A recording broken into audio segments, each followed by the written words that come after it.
Okay, now I want to talk about, have my mentee, Stephen, come up here. He's going to share with you what I believe the most important part of copywriting.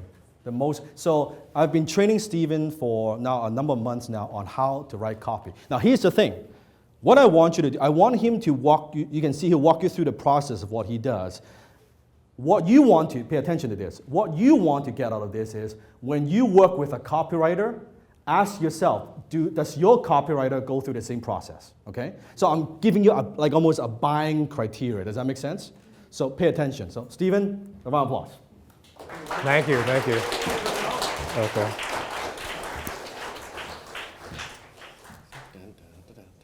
Wait, that's not the one? No. This one.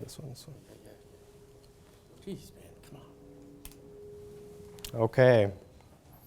All right, so how many people ever fell in love before? Put up your hand. Yeah? Excellent.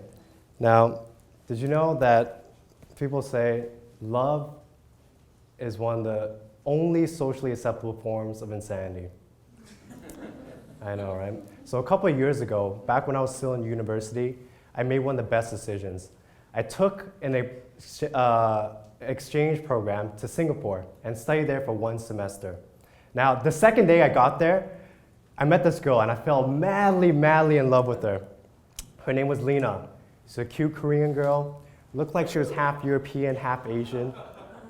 Yeah, you guys back there like that? And she had the cutest Australian accent because she was from exchange from Sydney. Now, I just absolutely adored this girl. Right off the bat, we just hit it off. You know, we started just hanging out every single day, and one day, just in the next week, we were on the computer, and right in the heat of the moment, we bought a plane ticket to Thailand for 7 full days. Now, after I made that decision, it was like, holy shit, what did I just do? I just met this person, and on top of that, I have never, ever spent 7 full days with another human being before. So I'm like, okay, 2 things are gonna happen. Number 1, either we're gonna kill each other, or number 2, we're gonna fall madly in love.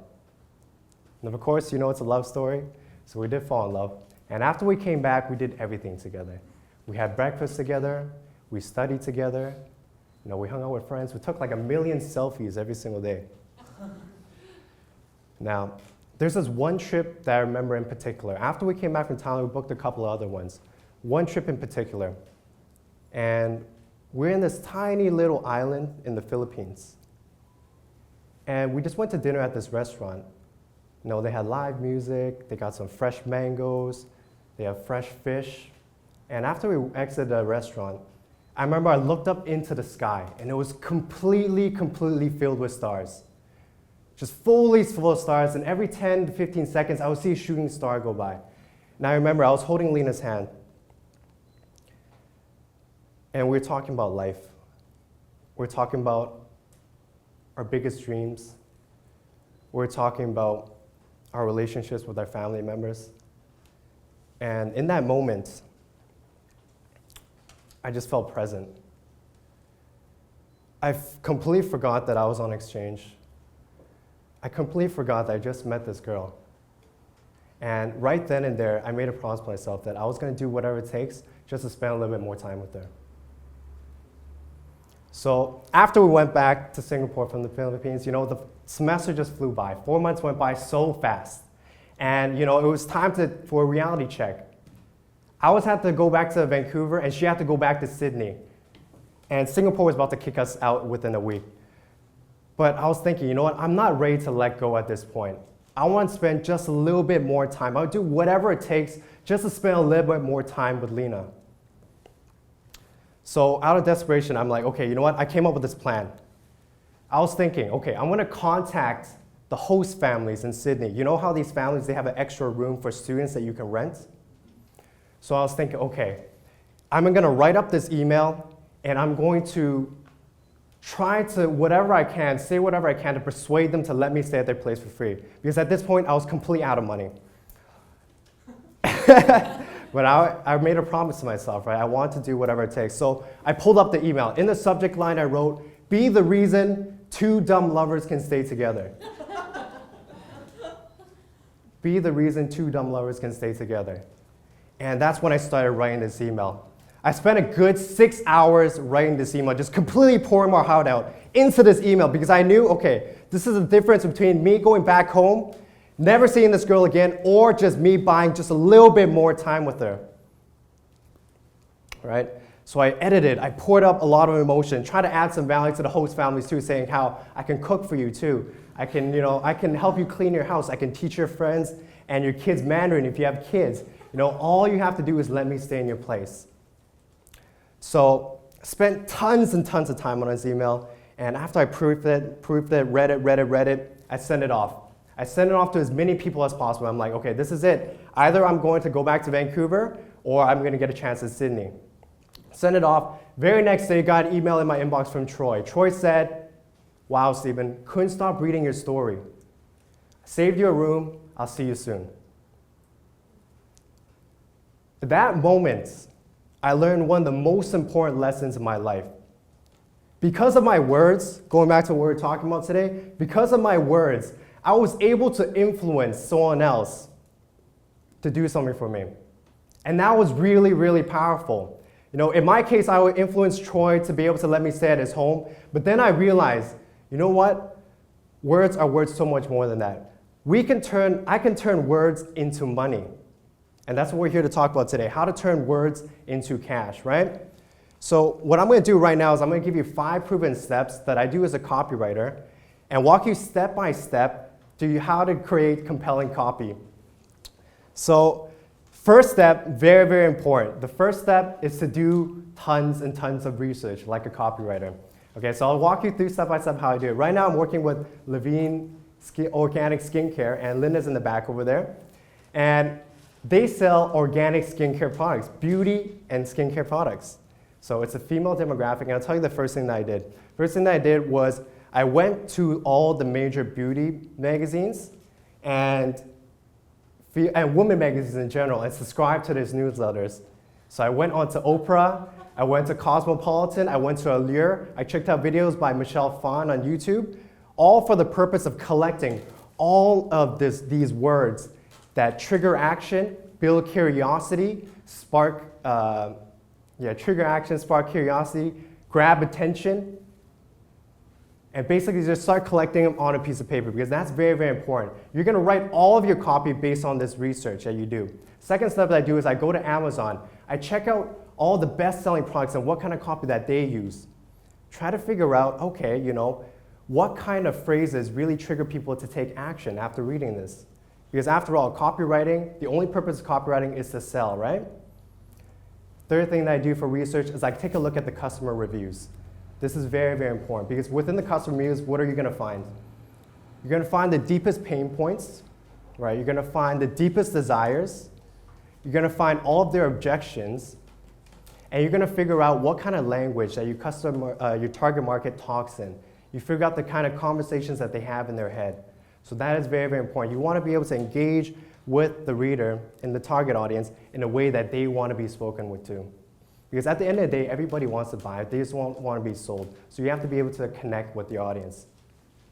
All right, so after you do the research, step number 2 is I look into my swipe files. So anybody know what a swipe file is? Yeah? No? Okay. Anyway, so a swipe file is a cheat sheet that every copywriter has. So it's a collection of the top proven words and catchphrases that you can use that are already proven in the market. So Dan was talking about how he gave us a couple of examples of headlines that work, right? So all you have to do is you look at these headlines, what was it called? Anyways, that article about the big, taller, meaner dude. Pardon me? The thing about martial arts. Yeah, the thing about martial arts, right? What you do is you take a look at these headlines, you take a look at the sub-headlines, you see what worked for them to capture attention, and all you have to do is swap in and out of the words that apply to your industry. So that's number 2. Step number 3, this is when you build the foundation of your copy. So for copywriting, the words are extremely, extremely important, right? But at the same time, you have to present your information in a logical sequence. So this is when I'm thinking about the structure of my copy, whether I'm writing a long-form sales letter, whether I'm writing an email sequence, whatever it is, whatever message I'm writing, I'm thinking about, okay, Where should I put the story? At the beginning, middle, end. Where should I put the guarantee? Where should I put the testimonials? Right? Because you have to present your information in a way that kind of flows and really connects. So that's step number 3. Step number 4 is what I call write drunk and edit sober. So after you've done all of your research, after you build your foundation, you know how you want to structure your message, what you want to do is you want to put down everything down on a piece of paper. You just start writing. Start writing, and you keep on writing your sales copy, and you just let it all out onto the page. And after that, that's when you start editing. Right? I'm sure everyone in the room has written something before. You understand how important the editing process actually is. This is where you trim the fat, you take out the unnecessary words, and what I'd call this is actually called wordsmithing. So you know how a blacksmith hits the iron repeatedly? And until you hit it until that iron becomes a very, very strong weapon, right? Same thing with copywriting. After you write it, you keep on hitting the words, you keep on refining it, make the message tighter, make it more compelling, until you have something that's perfect. So that's what I do. Write drunk, edit sober. Step 5, this is the last step. At this point, the copy is very, very well put together. And usually what I do for a bigger project, bigger client, I send it to Dan, because Dan is a master copywriter. Gives me feedback on what to change, maybe change a headline word here or there. And then I send it to the client. After we send it to the client, what happens is that the copy will do well, but the marketplace never lies. So what that means is that once you put it out there, you'll see that it'll perform, but if I feel like it can do even better, that's when I go back and I start changing things here and there just to test it out even more. Until you get to a point where you feel like your copy is doing outstanding. And like we talked about before, the great thing about copywriting is that once you go through all these steps that I went through, right? All the research, going through the swipe files, building structure, writing it and editing it like crazy, what happens is that you have salesmanship in print. You have print that sells for you online 24/7 around the clock. Whenever anybody visits your website, your advertising, or see your written words online, they'll be compelled to buy. So basically that's the research process that I do, and the step-by-step of everything I do with every client that I work with.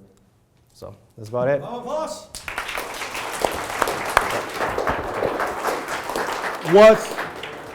Was that helpful? Yes? So 5 steps. Now, again, when you work with a copywriter, you should think of, okay, are they doing the research? Do they have a swipe file? I have actually, in my home, true story. In my home, I have these 3, the 3-ring binders, okay, about 2-inch thick. And over the years, I've collected all these proven ads and letters and all these things, and I have about 100 of them. 100 of them. I've actually had a marketer offer me $1,000 just to sit in my library for one day to go through these swipe files. And I took the money. Yes, and that's how valuable. Like I could pull out one binder, and I could see these ads within the binder have produced over $1 billion in revenue. Good copywriters, write this down. Good copywriters copy, great copywriters steal. I do not look at a blank piece of paper and trying to come up with a concept. And no. I go through what is proven to work, and I massage, I piece them together, and I make it work. I don't look at a blank piece of paper. I don't do that. I do not do that. Okay, so stay with me here. So now, here's a good question. How long should my copy be? Dan, how long should my copy be? The general rule of thumb depends on stage 1, 2, 3, 4, 5, yes? If it's later stage, usually the rule of thumb, general rule of thumb is the more you tell, the more you sell. The more you tell, the more you sell. Usually. Copy should be long enough to emotionally engage the prospect and give them enough rational reasons to back the emotional decisions to purchase. If it's good enough copy, the message going to the right person, the market, in the right format, the media, then you're onto a winner. It means that how long should my copy be? As long as it takes to get a job done to make that sell. Don't be afraid of, people don't read that long copy anymore. And this. Well, if your stuff is boring, it doesn't matter if it's 1 page or 10 page. But if it's something they're interested in, and if it's engaging and it's compelling, they will read if they can see that this could potentially solve their problems. How many follow what I'm saying? If it's boring, 2 words, it's too long. If it's interesting, exciting, do enough, write long enough so you can get the results you want. Does that make sense? That's the key. That's the key. So take 2 minutes. How long? 2 minutes. Discuss what Stephen just said, the 5 steps. Okay, 2 minutes, go. Is it done?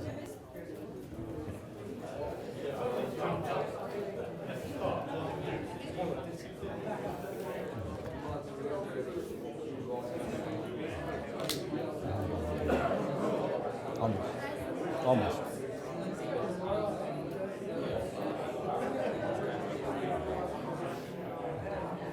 Pick still.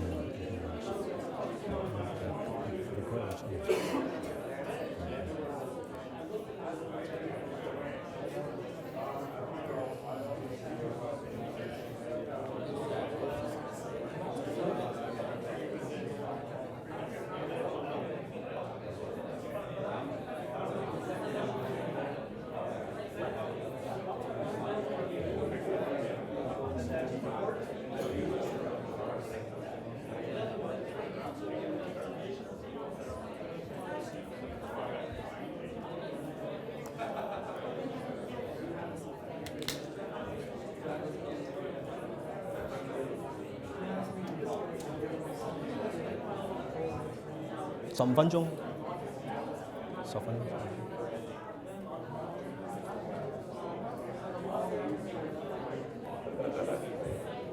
Okay.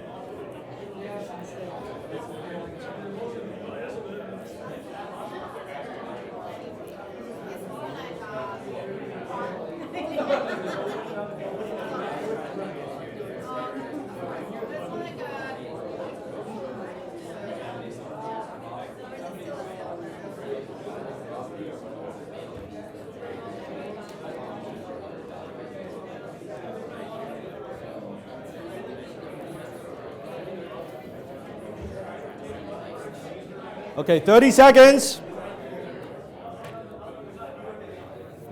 30 seconds.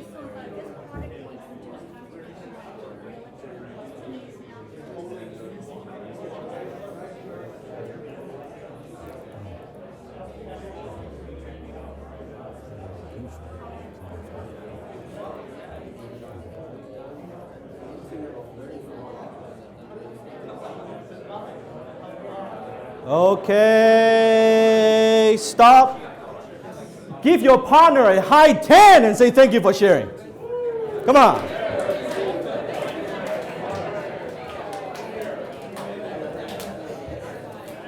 Ten times your finances, 10 times your business, 10 times your marketing, 10 times your life. Hit the subscribe button now.